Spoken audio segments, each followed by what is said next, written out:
Pecar é bom? Pela Bíblia, nós sabemos que não é.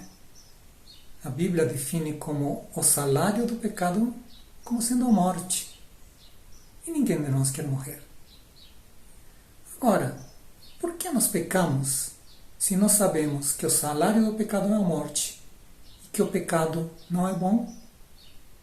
Simplesmente porque todos nós somos pecadores. E pecadores pecam naturalmente, porque a sua tendência, a sua natureza é pecar. Agora, podemos não pecar? Jesus perguntou para a mulher que estava sendo acusada de adultério e prestes a ser apedrejada o seguinte: alguém te condenou? Ninguém, Senhor, disse ela. Declarou Jesus: eu também não a condeno. Vá agora e abandone a sua vida de pecado. Aqui, Jesus deu um conselho muito valioso para aquela mulher. Vá e não peques mais. Isto é, não levar uma vida de pecados costumeiros. Nós também lemos na Bíblia, em 1 de João 3, versículos 8 e 9, o seguinte: aquele que pratica o pecado é do diabo, porque o diabo vem pecando desde o princípio. Para isso, o Filho de Deus se manifestou para destruir as obras do diabo. Todo aquele que é nascido de Deus não pratica o pecado, porque a semente de Deus permanece nele. Ele não pode estar no pecado, porque é nascido de Deus.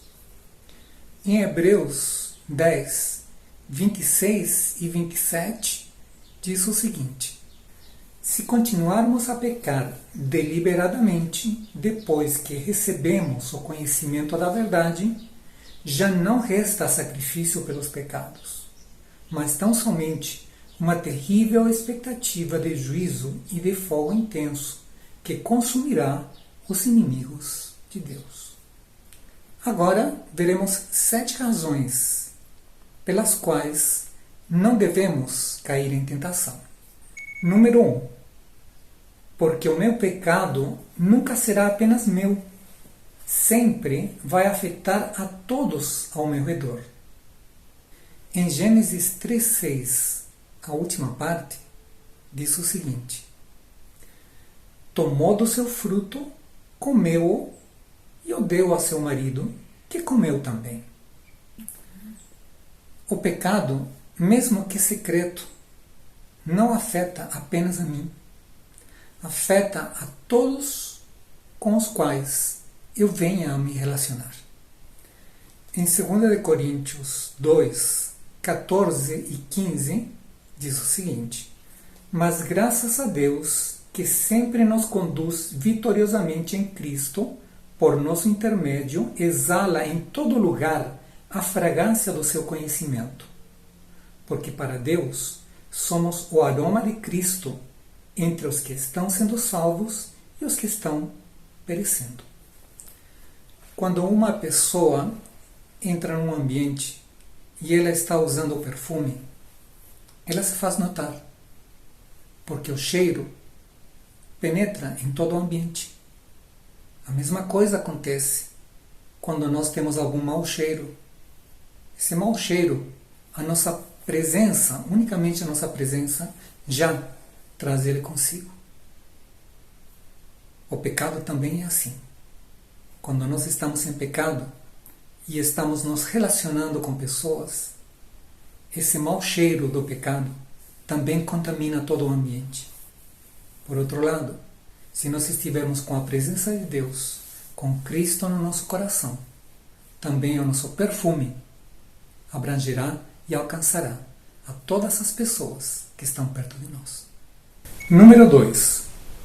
Porque o meu pecado coloca um enorme fardo sobre mim e sobre os que mais amo. Em Gênesis 3:8 diz o seguinte: ouvindo o homem e sua mulher os passos do Senhor Deus que andava pelo jardim, quando soprava a brisa do dia, esconderam-se da presença do Senhor Deus entre as árvores do jardim. O fardo do pecado, ele pesa e nos envergonha. Mas não apenas a nós, mas também envergonha a todas as pessoas que nos amam de verdade. Número 3. Porque outros, incluindo minha família, sofrerão as consequências dos meus pecados.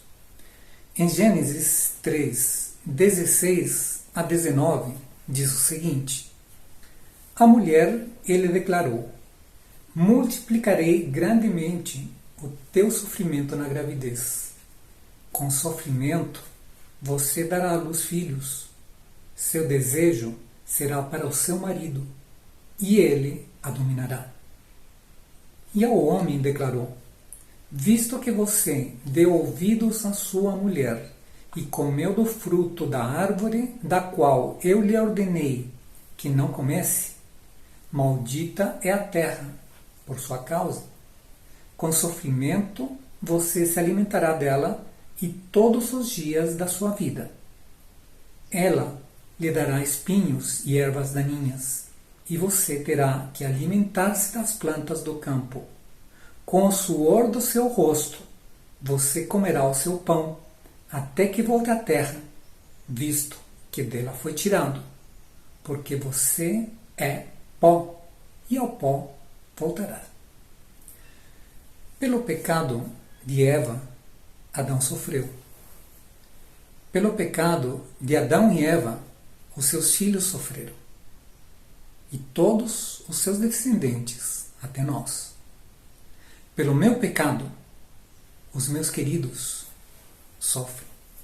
Por isso que nós devemos pensar muito antes de pecar, haja vista o sofrimento que o pecado traz, não somente a nós, mas também a nós, todos os nossos seres queridos. Número 4. Porque meu pecado influenciará outros a pecar.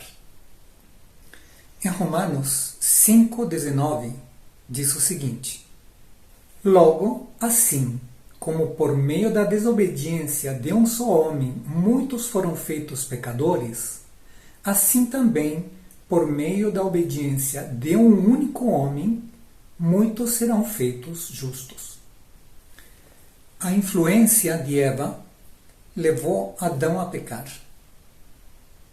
Agora, pensando em nós, quantas pessoas será que foram levadas a pecar devido à minha influência?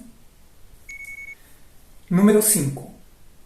Porque o meu pecado poderá levar muitos outros à morte. Em Romanos 5,12 diz o seguinte: portanto, da mesma forma como o pecado entrou no mundo por um homem, e pelo pecado a morte, assim também a morte veio a todos os homens, porque todos pecaram. O pecado de Adão e Eva levou bilhões de pessoas à morte. E desde então, o pecado vem se multiplicando cada vez mais.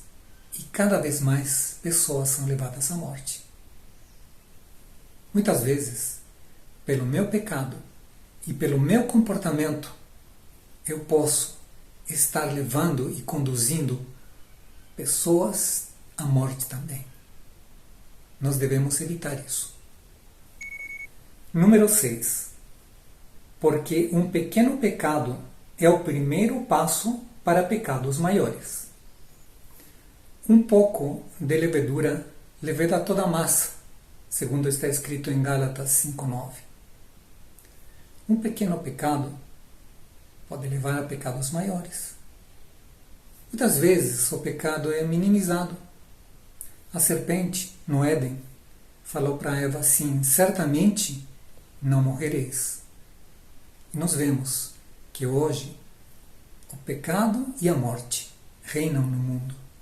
Fazendo uma analogia com o mundo natural, a gente pode ver as mortes causadas por diversos motivos no mundo animal. Os leões matam ao redor de 500 pessoas por ano. Os hipopótamos matam 800 pessoas a cada ano. Aranhas matam 5.000 pessoas por ano.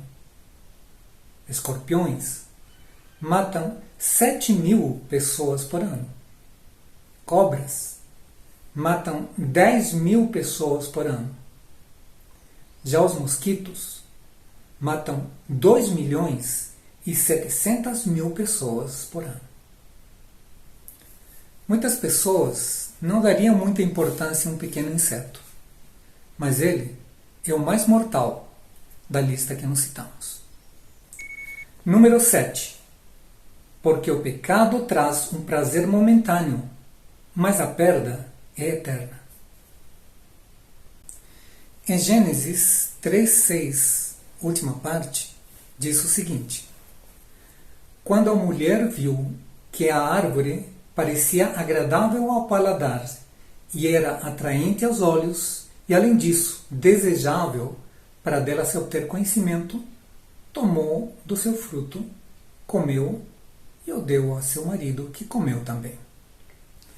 O pecado tem uma atração fascinante de conhecimento, de prazer e de umas outras sensações que muitas vezes enganam as pessoas. Mas uma vez que o pecado é cometido, ali vem as consequências. Vem o vazio, vem a tristeza, e vem todas as outras coisas que não eram vistas pela fascinação do pecado. Em Gálatas 2:20, nós lemos o seguinte: Fui crucificado com Cristo. Assim, já não sou eu quem vive, mas Cristo vive em mim. A vida que agora vivo no corpo, vivo-a pela fé no Filho de Deus, que me amou e se entregou por mim. Quando Cristo habita em nosso coração, todas as nossas atitudes, tudo aquilo que a gente faz é diferente. É percebida a presença de Deus em cada um de nós. Em Efésios, no capítulo 2 e no versos 8 e 9, diz o seguinte: Pois vocês são salvos pela graça, por meio da fé, e isto não vem de vocês, é dom de Deus, não por obras, para que ninguém se glorie. Precisamos de Jesus e de sua graça. Sem Ele, é impossível que nós sejamos salvos. Sem Ele, é impossível que nós tenhamos uma nova vida. Sem Ele, é impossível a salvação do pecado e todas as suas consequências.